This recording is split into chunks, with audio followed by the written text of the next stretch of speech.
ወርክአውት ይጀምራል ሲያየው ባንድ ወር ውስጥ ለውጥ የለውም ምናምን ይፎርሽ ፊትነስ ኢንዱስትሪው ሂደት በሂደት የሚገነባ የአንድ ጀንበር ለውጥ አይደለም ሞቲቬት የሚያረጉት ነገሮች አሉ ጓደኞቹ ይስቁበታል ያሾፉበታል ምናምን ሰምባዲ በርታ ይለዋል ይሄ ደግሞ ፑሽ የሚያደርገው ፎርስ ነው ዝም ብሎ ገብቶ የሚሰራውና ፕሮፌሽናል በሆነው ስፖርተኛ በሁለቱ መካከል ያለው ልዩነት ምንድነው ፕሮፌሽናል ስፖርተኞች ሰውነታቸውን በፈለጉት ጊዜ እንደፈለጉት አድርገው ይቀያየሩታል አንዳንዴ የሆነ በአንድ ወር ምናምን በጣም በልክ አድርጎ ምናምን ልታዩት ይችላል ከዛ ኔክስት መንዝ ላይ ስታገኘው ያ ሰውዬ በደም ተቀራርጾ ምን ብሎ ምናምን ሌላ ሰውነት አምጥቶ እንዴት ነው ይሄን ነገር ያመጣው እስከምትል ድረስ ያደርሳልና በሁለቱ መካከል ያለው ልዩነት ምንድነው ዝም ብሎ ገብቶ የሚሰራውና ፕሮፌሽናል በሆነው ስፖርተኛ መካከል ያለው ይሄኛው ለአመታት ገብተው ይሰራሉ እኔ አሁን ማቃቸው አሉ 8 አመት ምናምን ጂም ውስጥ የሚመላለሱ ስቲል ተመሳሳይ የሆነ የሰውነት አቋም ያላቸው ሰዎችና ምንድነው ሚስጥሩ ያው ይሄ በየውቀት ማነስ ወይም ባለማወቅ ወይም በኤክስፒሪየንስ እጥረት ምናምን ላይሆን ይችላል አንድ ፋክተር ቢሆንም ግን ጀነራላይዝድ አናረግ ግን ጀነራላይዝድ የምናረገው ምንድነው ካልከኝ አንድ ሰው በአንድ ነገር እንደ ፕሮፌሽን ሲይዘው እና ሳይዘው ሲቀር ያ ማለት አምሮህ ነው ሊድ የሚያደርገው ሁሉ ጊዜ አምሮህ እንትን ካረገው ኮንሲቭ ካረገው ሰውነት አቺቭ ያደርጋል ማንኛውንም ነገር ስለዚህ አሁን አንድ ፕሮፌሽናል ያልሆነ ሰውና አንድ ደግሞ ኖርማል ፕሮፌሽኑ ሆኖ የሚሰራ ሰው ቢኖሩ ይሄኛው ምንም የትኛውንም አይነት ዋጋ ለመክፈል ዝግጁ ነው በቀን ስፖርተኛው ምክንያቱም ይሄ ነው አላማው ይሄ ነው ፕሮፌሽኑ ስለዚህ በቀን አንድ ጊዜ ነው መብላት ያለበት ካልከው ይበላል በቀን 6 ጊዜ ነው መብላት ያለበት ካልከው እንደዛው ያደርጋል አንዳንዴ እኮ ያስመለሳቸው ካሎሪ ኢንቴካቸውን ከፍ ለማድረግ ይጠቀማሉ አይደል ውድድር ላይ 10 ጊዜ 20 ጊዜ በቀን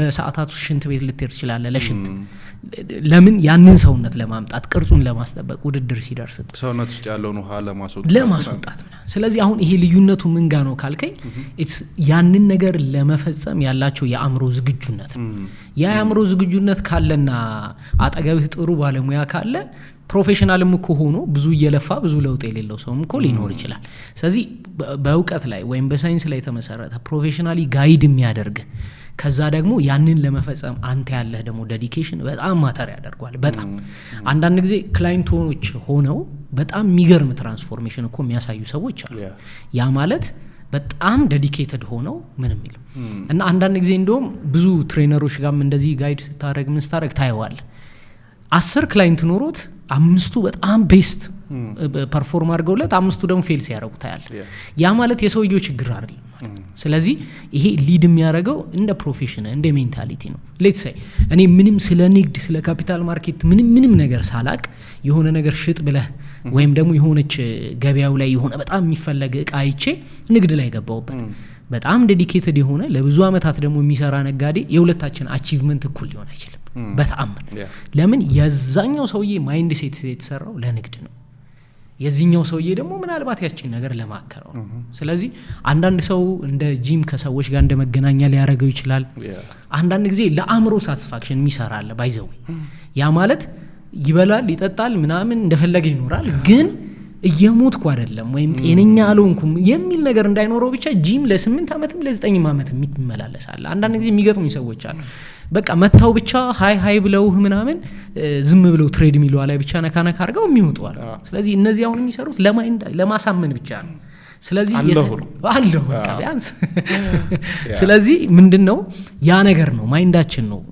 እንትን የሚያደርገውና ፎከስህ ወደዛ ከሆነ አንድ ወር እንደውም በጣም ብዙ ሊሆን ይችላል የምታየው ነው አይደል የማተር ኦፍ ታይም ላይ ውድድር ሊደርስ ሳምንት ሲቀራቸው የሚኖር ሰውነትና ሲደርስ የተለያየ ነው ምናምን ስለዚህ ያንተ አላማ ጎል ሴት የምታረገውና አእምሮ አምኖ እንደ ፕሮፌሽን ተቀብለ ስትሄደው በጣም ልዩነት አለው ያ ነው ትልቁ ለውጥ ኦኬ ከዚሁ ጋር ተያይዞ አሁን ብዙ ጊዜ የሚነሳው ደግሞ የተነሳሽነት እጥረት ወይ ሞቲቬሽን አንዳንድ ሰው ኦፍ ኮርስ ገብቶ ይሰራል ይባላል እኮ አይደለ ሞቲቬሽን አይደለም ዲሲፕሊን ነው የሚያስቀጥል ውጤት የሚያመጣው ምናምን ግን ዲሲፕሊን ኖሮትም አንድ ሰው ያንን ነገር ላያመጣው ይችላል ሶ ምናልባት ገብቶ እዛ ቦታ ላይ ስለሰራ ብቻ ውጤት የሚመጣ መስሎ ሰው አለ ከዛ ጀርባ ያለው ሳይንስ ግን ምንድነው ሰውነት እንዲቀየር የምትፈልገውን ውጤት እንድታመጣ የሚያደርግ ይኸውልህ አሁን የተለያዩ ነገሮች አሉ የምንገጣጥማቸው።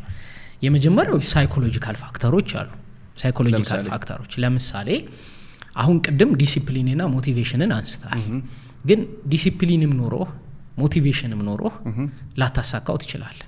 ያ ማለት ታርጌትድ የሆነ ጎል ደግሞ የምትለው ነገር ደግሞ ይኖራል። ሞቲቬሽኑ እለት እንዳታቋርጠው ለዛ ፑሽ የሚያደርግ ነዳጅ ነው አይደለ? ዲሲፕሊኑ ያንን ሞቲቬሽን አስጠብቀህ ለመቆየት ወይም ደግሞ እዛ አላማ ጋር ለመድረስ ይዘህ የምትቆየው ያንተ ካራክተር ነው፣ የማትፎርሽ አይነት ሰው እንድትሆን ነው። ግን የምትደርስበት ነገር ከሌለስ ለምሳሌ ምንም ትርጉም የለው። አሁን እኛ አገር ላይ ብዙ ሰው አሁን ይሄ እንትን እንዳይል የሚያደርገው ነገር ይሄ ነው። ለምሳሌ ሰውየው በሌላው ስራው በምኑ በጣም ዲሲፕሊን የሆነ ሰው ነው፣ ከያዘ አንድ ነገር የማይፋታ አይነት ሰው ነው። ከዛ ደግሞ ሞቲቬት የሚያደርጉት ሰዎች በዙሪያው ሊኖሩ ይችላሉ፣ የተለያዩ ነገሮች ሊኖሩ ይችላሉ። ግን ይሄ ሰውዬ ጎል የለውም ወይም ደግሞ ምን ላይ ነው መድረስ የሚፈልገው የለውም። ስለዚህ ብዙ ጊዜ ገጥሞ ያቀም ለምሳሌ ዶክተሮች ሆኖ በጣም እቀናባቸዋለሁ። በጣም ሌሊት ቆመው ምን ብለው ሲሰሩ የምታየው ዴዲኬሽን አለ። ጂም ሲመጡስ ሌላ አይነት ላይ ለምን ገብቷል አይደለ? እዛ ጋር የሆነ ያስቀመጡት ታርጌት ወይም ጎል አለ። እዚህ ጋር ስትመጣ እንደዛ ይከፍላሉ። የአመት የምትከፍለው ለምንድን ነው? ኢትስ ሞቲቬሽን። የተሻለ ጂም፣ የተሻሉ ፍሬንዶች፣ ትሬነር ተቀጥራለህ ለሞቲቬሽን።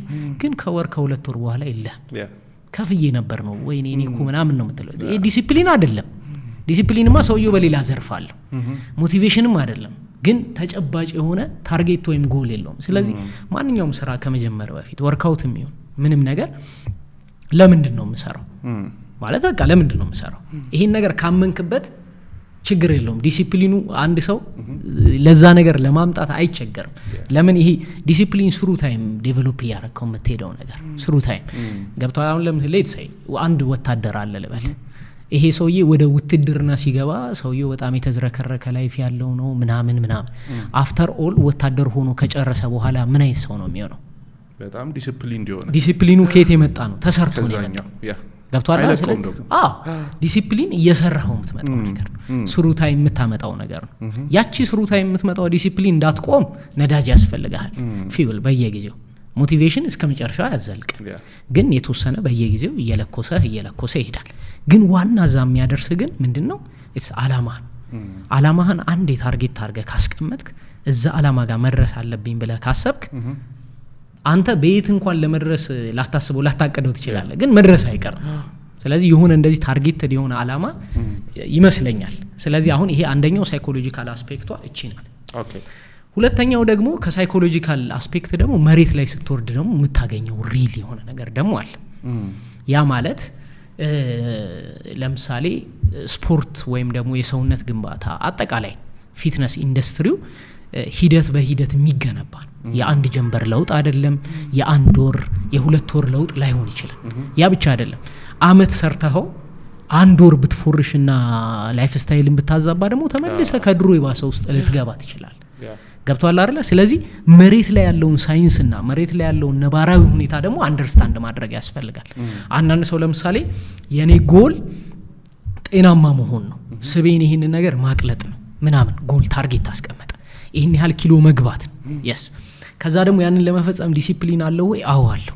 ሞቲቬት የሚያደርጉት ነገሮች አሉ። በጓደኞቹ ይስቁበታል፣ ያሾፉበታል ምናምን ሰምባዲ በርታ ይለዋል። ይሄ ደግሞ ፑሽ የሚያደርገው ፎርስ ነው። ግን እንዴት ማሳካት እንዳለበት በምን ያህል ጊዜ ምን ያህል መስመር መሄድ እንዳለበት ካላወቀስ ገብቷል አይደለ? ወርክአውት ይጀምራል። ሲያየው ባንድ ወር ውስጥ ለውጥ የለውም ምናምን ይፎርሻል። ወይ ደግሞ ልክ እንደጀመረ አካባቢ በጣም ከፍተኛ ለውጥ ያመጣል፣ ጥሩ ኪሎ ይቀንሳል። ከ3 ወር በኋላ ለውጥ ይቆማል። ከዛ ምን ፕሮሰሶች ነው የሚከናወኑት? እንዴት ነው መሄድ ያለበት? መሬት ላይ የሌለው ነገር ከሌለም ደግሞ ይፎርሻል። ስለዚህ ይሄኛው ነገር ሊኖርህ ይገባል። ከዛ ደግሞ ሳይኮሎጂካል አስፔክቱ መሬትም ላይ ያለው ነገር ሁለቱ ሲገጥምልህ ነው ብዙ ሰው ሰክሰስ ላይ የሚደርስ። ለዛ ነው እኮ አሁን ብዙ ሰው ሳይንሱንም እያወቀው ሰክሰስፉል የማይሆነው፣ ብዙም ለፍቶ ደግሞ ሰክሰስፉል የማይሆን። ስለዚህ እነዚህ ሁለት ነገሮች መጣመር አለባቸው እንደኔ።